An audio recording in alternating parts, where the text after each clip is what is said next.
Evet arkadaşlar, şimdi sizlere tavada en kolay şekilde ve en pratik şekilde nasıl kestane yapılır onu göstereceğim. Pratik soyma yöntemi, pratik pişirme yöntemi.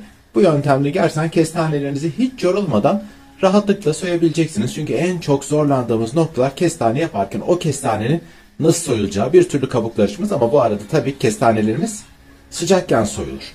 Hemen tavadan aldıktan sonra soğumasını beklemeden soymamız lazım. Soğuduktan sonra onun pratikliği falan da kalmıyor. Ama benim bu yöntemle gene sıcakken ama çok kolay bir şekilde kestanelerimizi soyarak tüketebileceğiz. Hadi bakalım yapma tekniklerimize geçelim. Arkadaşlar merhabalar. Hepinizin merak ettiği unsurlardan bir tanesi de kestane yaparken püf noktaları nelerdir? Biz bunları nasıl kolayca soyarız? Nasıl pişirmemiz gerekir? Eğer kestanenizi çok kolay soyulmasını ve güzel pişmesini ve içinden bütün çıkmasını istiyorsanız bazı bir iki tane püf noktası var. Öncelikle kestanemizi alıyoruz. Şu şekilde boydan boya bir çizik atıyorsunuz. Boydan boya dediğim aslında yanlaması da diyebilirim şu şey kısmından, bombeli kısmından. Ve ucunun şu sivri kısmını da komple kesip alıyoruz. Bu şekilde suyumuzun içine atıyoruz bunları. Ve en az 30 dakikada suyun içinde bekletmemiz gerekiyor. Tavamıza da aldık. Şimdi güzel güzel bunları tavamızda kestanelerimizi yapacağız. Dediğim gibi tavanızın alacağı kadar yapın.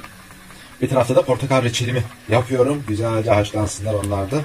Ondan sonra harika portakal reçelleri olacak. Şimdi yapımını anlatırım sizlere. Şimdi kestanelerimizi çevire çevire pişmelerini sağlayacağız. Sularından süzüyorsunuz. Ondan sonra getiriyorsunuz. Tavamıza yerleştiriyorsunuz. Altın sarısı olması güzel olur ama ben birazcık yanık seviyorum. Fakat sizler için çok fazla yanık yapmayacağım. Çok püf noktalarını anlattığım gibi nasıl soyulur onları da göstereceğim size. Şimdi ben pişirmeye devam edeyim. En son aşamada da soyma aşamasına geldiğimiz zaman tekrar sizlerle beraber olmaya başlıyorlar zaten. Gördüğünüz gibi kabuklar ayrılmaya başladı.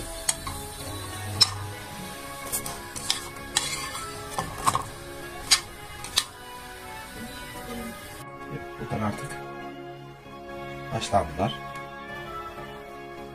Gördüğünüz gibi tek elimle rahatlıkla kabuklarını ne yapıyorum? Bir bütün olarak çıkartabiliyoruz. Tek elimle telefon tutuyorum. Standımı arkada bıraktım. Size göstermek için söylüyorum. Bir bütün olarak ne kadar kolay bir şekilde gördüğünüz gibi kestanemiz çıktı.